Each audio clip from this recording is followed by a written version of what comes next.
aujourd'hui, sur notre ferme, on était un des derniers troupeaux qui étaient non vaccinés. Et la vaccination forcée, de manière complètement abusive, a été faite à 5h30 du matin. Donc, même à des horaires que même les terroristes, enfin, qu'il n'y a que les terroristes, en fait, où on va chez eux directement. Là, toi, ce serait bien, du coup, que tu dises que toi, tu es un dernier éleveur non vacciné. C'est une journée noire pour l'Ariège. Aujourd'hui, le 6 août 2026, journée noire en Ariège.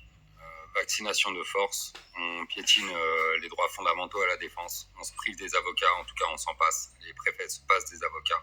Le préfet est en vacances, c'est la sous-préfète qui fait le sale boulot, la même qui fait le sale boulot depuis le début, Sophie Posa, donc elle est très ok pour ça. Et effectivement, ils ont vacciné de force ce matin la ferme de Gaïa, avec Manu et Kyria.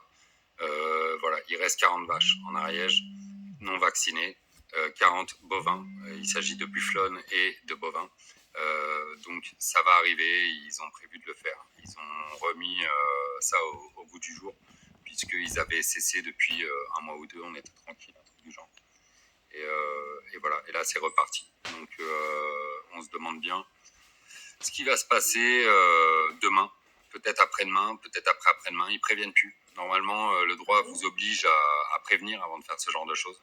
Bon, ben là, ils préviennent pas, ils se passent des avocats, ensuite ils arrivent avant même les heures d'ouverture qui sont normalement 6h du matin, bon, ben là, ils arrivent à 5h et on s'aperçoit que, voilà, on bafoue nos droits, donc que fait-on et que faites-vous? Manu, là, toi, dis, s'il te plaît, la partie où, en fait, bientôt, ce sera... Là, c'est les vaches, mais que bientôt, qu'est-ce que ce sera? Et là, on bafoue vraiment tous nos droits. Alors, comme Romain l'a expliqué, ce qu'il faut bien comprendre dans tout ça, c'est qu'aujourd'hui, le droit humain, le droit animaux, c'est fini. Voilà, ce qui se passe aujourd'hui, c'est que plus de prévention, ils arrivent, ils attaquent, blitzkrieg, ils font ce qu'ils ont à faire, point barre. Et une fois que c'est fait, c'est fait. Terminé, vous aurez plus que vos yeux pour pleurer. Donc aujourd'hui, c'est encore nos bovins. Demain, est-ce que ce sera qui? C'est ça qu'il faut bien comprendre. Demain, ça sera la FCO. Ça y est, actuellement, c'est en place. Toutes nos brebis attrapent le rhume et sont malades. Donc demain, ça ne sera pas que les bovins, ça sera aussi les ovins. Et puis après les ovins, il y a les humains. Et ici, on est juste des humains qui défendons le vivant. Et du mieux qu'on peut, on protège nos bêtes, on protège ce qu'on veut nourrir, comment on peut se nourrir de la meilleure façon qu'on puisse. On est dans le pays des droits de l'homme, on oublie qui on est, on a oublié qu'on était des êtres intelligents et qui sont reliés avec le vivant et qu'on ne peut pas ne pas dépendre du vivant. Par contre, quand il y a des mortifères qui attaquent, qui déferlent les lois de toute notre constitution, là, il y a de quoi être en colère. Maintenant, si on tombe dans les pièges de la colère, eh bien voilà, on est dépassé, ils dépassent, ils outrepassent les lois. Maintenant, il va falloir qu'on s'adapte.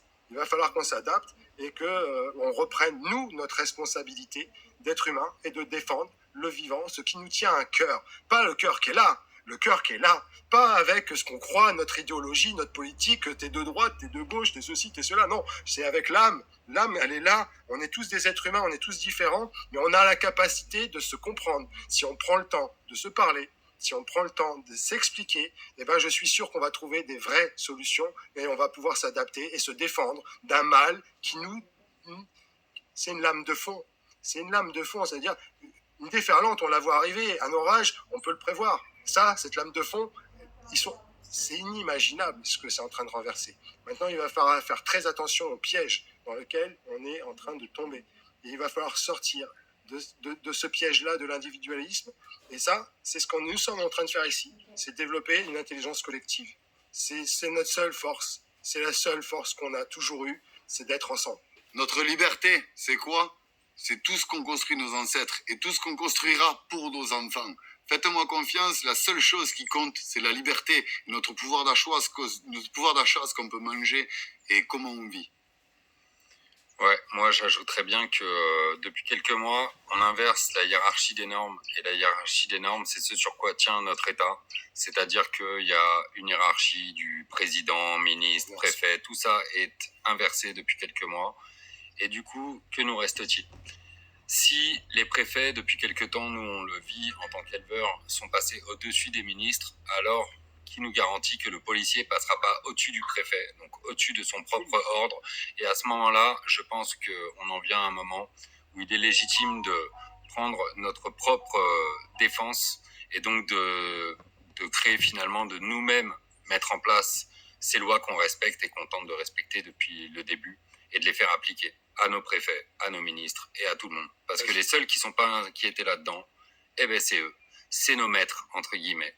C'est nos ministres, c'est nos préfets. C'est ces gens qui bafouent nos droits et qui les piétinent tous les jours.